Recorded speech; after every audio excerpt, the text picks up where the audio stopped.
Hey guys, welcome to my channel today. Thank you so much for stopping by. In this video, we'll be cutting and sewing this stylish square neckline bustier dress with side gathers that you can see on your screen. I used 3 yards of light crepe fabric for this dress and I decided to make the long version for mine. So without further ado, let's jump right into the video.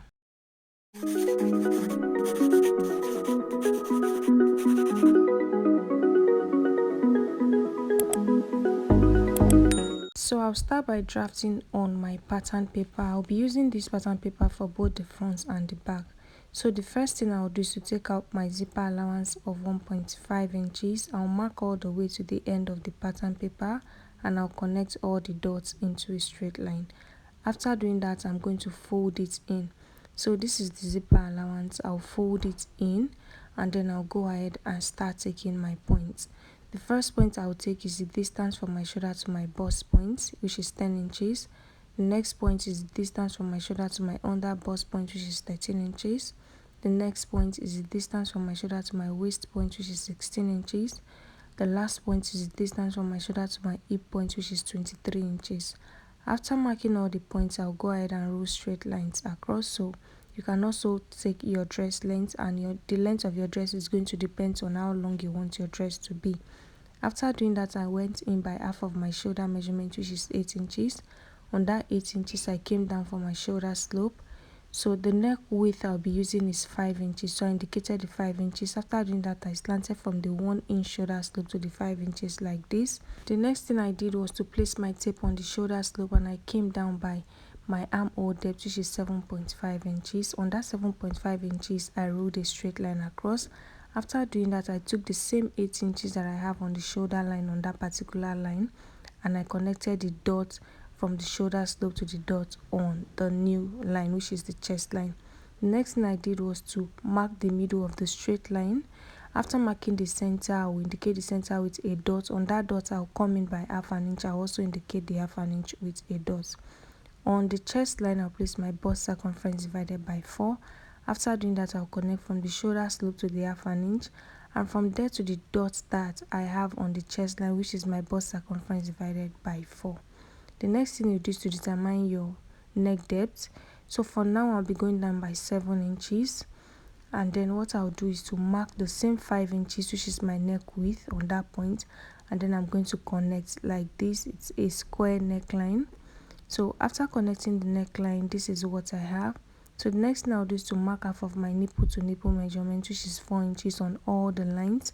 I'll connect straight down to the dress length. For now, the length of my dress is 40 inches. That is the full length of the whole pattern paper. So before taking the dart, I decided to make my neck depth 8.5 inches. So it's going to start on the chest line. That is exactly what I want. So if you want yours deeper, you can go down more than that. But before I do that, I will label all my lines so you can see the extension from the hip line to my dress length. After doing that, on the waistline, I'll be taking 1 inch on both sides of the straight line and I'll indicate the 1 inch with a dot. On the hip line, I'll go up by 2.5 inches. I'll connect from that point to the waistline like this. On the under bust line, I'll also take 1 inch on both sides of the straight line and I'll connect from there to the waistline like this. So the next thing you do is to go down by 1 inch from your bust line. You indicate the 1 inch with a dot. After doing that, I'll use the curved part of my roller to connect from there to the under bust line. So please note that when connecting, the line should not be too straight. The next thing I'll do now is to tighten the over bust. So I'll be taking half inch. You can do 0.75 inches on both sides of the straight line. So I'm going to connect from there back to the bust line as you can see me doing. So if your neckline is going to start from your chest line, you connect from there. So what I'll do now is to go in by 5 inches on the chest line. So this is where I want my neckline to start from. So I went in by my neck width, which is 5 inches. I'm going to connect. So I'll be using this second line. So what I'll do is to adjust the over bust tightening. So I took 0.5 inches. So I'm going to connect it back as you can see me doing, okay? So this is where I'm going to cut my neckline from. That is how deep I want my neckline to be. So if you notice any sharp edge, go ahead and adjust. I already have my bust circumference divided by 4 on the chest line. I replaced the dart that I took of 1 inch and I added my stitching allowance. On the under bust line, place your under bust circumference divided by 4, replace the dart and add your stitching allowance. On the waistline, I placed my waist circumference divided by 4. I replaced the dart and I added my stitching allowance. On the hip line, you place your hip circumference divided by 4 and you go ahead and add your stitching allowance. After doing that, I'll connect from the chest line to the waist and from the waist to the hip. After doing that, I'll place my tape on the hip line, and whatever I have there is what I'm going to place on my dress length. So I'll connect straight down from the hip to the dress length like this. So for the side gathers, you'll notice that it did not start directly on the waist. So you can start from the hip. If you feel it's too low, you can go up. For me, I'm going to go up by 4 inches from the hip line, okay? So I'll go up by 4 inches from the hip line and I'll indicate the 4 inches with a dot. So you can start anywhere you want to start it from, but it didn't start from the waist from what I'm seeing on the thumbnail. So I'll connect it back to meet the dart leg in a straight line, and I'll outline the dart leg all the way to the length of the pattern paper. So it does not have a curve, it's just straight. After doing that, I'm going to be doing the slash and spread method for this part. So what I'll do is to just rule straight lines, okay? There is no guideline to this. I'll just rule straight lines to the end of the pattern paper and I'll number the lines. So the next thing I'll do now is to cut out this part, okay?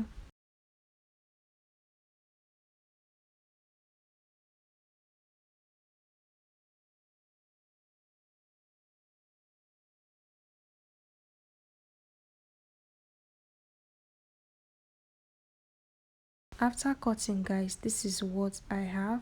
So what I'll do is to open up the zipper allowance for the back, and I'm going to adjust the zipper area. So what I'll do on the waistline is to take out half an inch from the 1.5 inches that we have as our zipper allowance.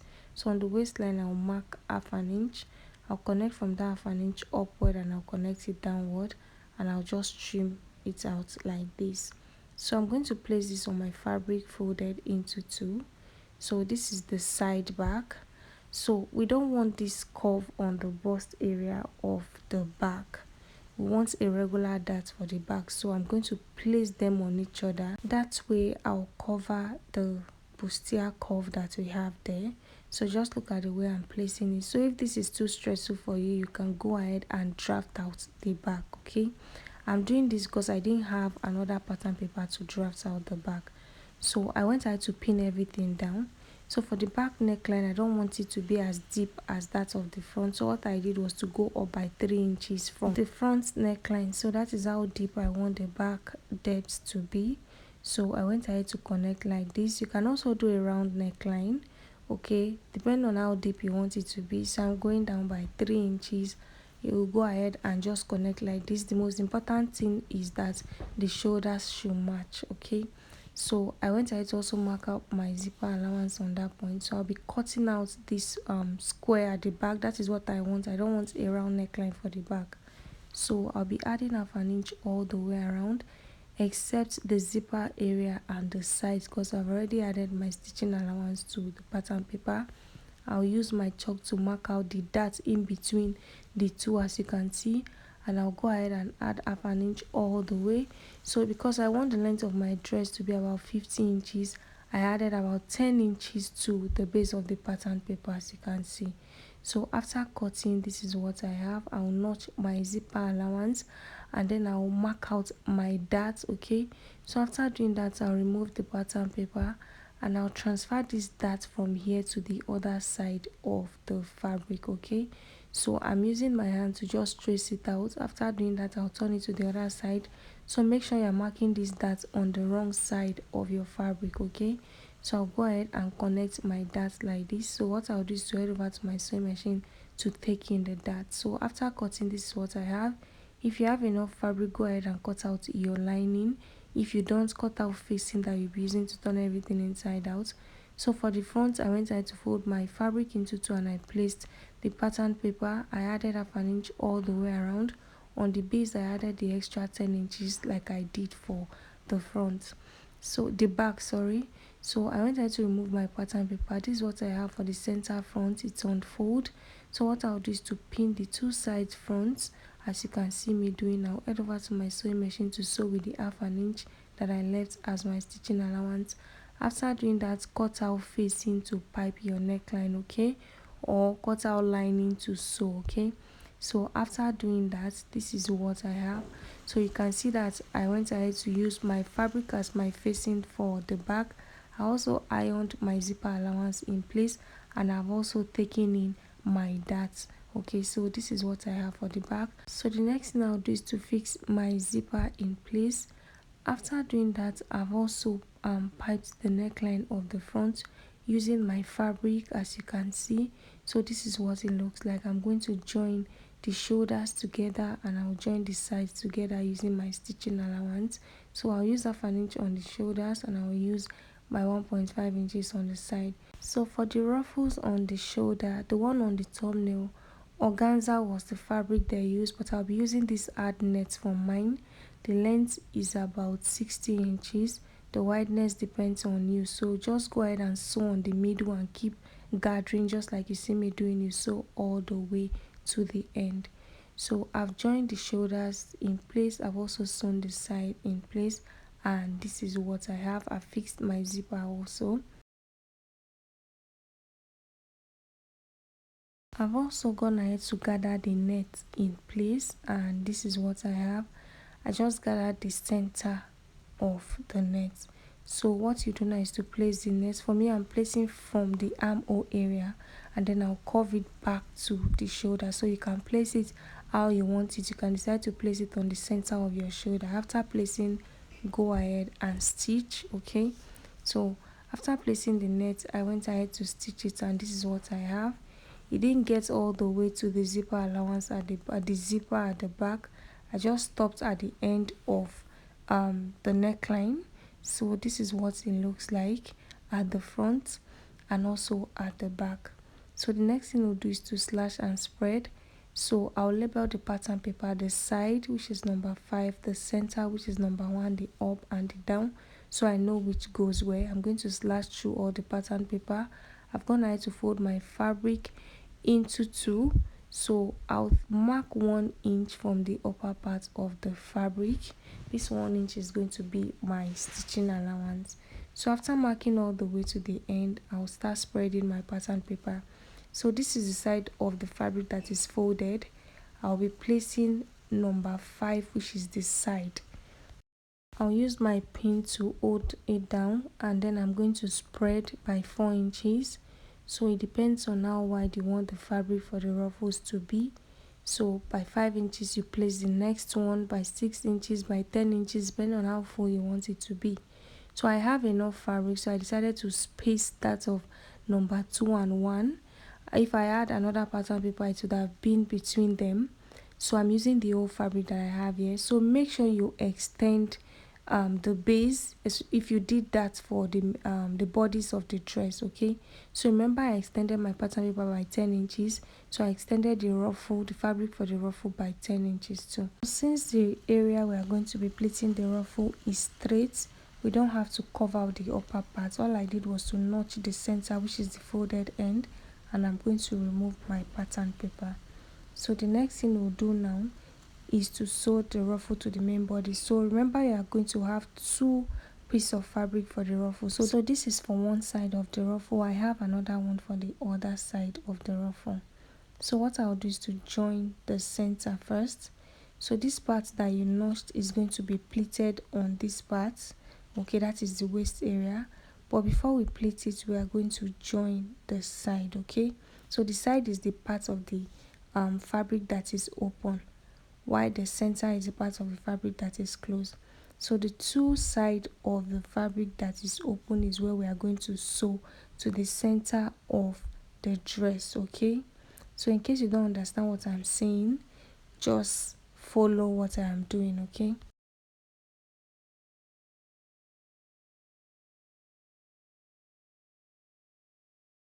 After pinning one side to the end, you are going to flip it to the other side. Make sure you are placing them right side facing right side, and I'm going to pin on the other end. After pinning, go ahead and sew. So I've sewn both the front and the back. This is what I have. So the next thing you do is to gather or pleat, whichever one you prefer, all this fabric to the waist area. So you are going to place the notch that we made earlier on the joining on the waistline like this. You place them center to center, and then you go ahead and arrange everything in place on that opening and sew it up. You repeat the same thing for the other side also, so you can either gather or pleat. So after doing that, this is what I have. So the last thing you do is to hem the base of your dress, and yeah, that is all for this tutorial. I hope it was helpful. Don't forget to like this video, leave your questions in the comment section. Thank you so much for watching. See you in the next one.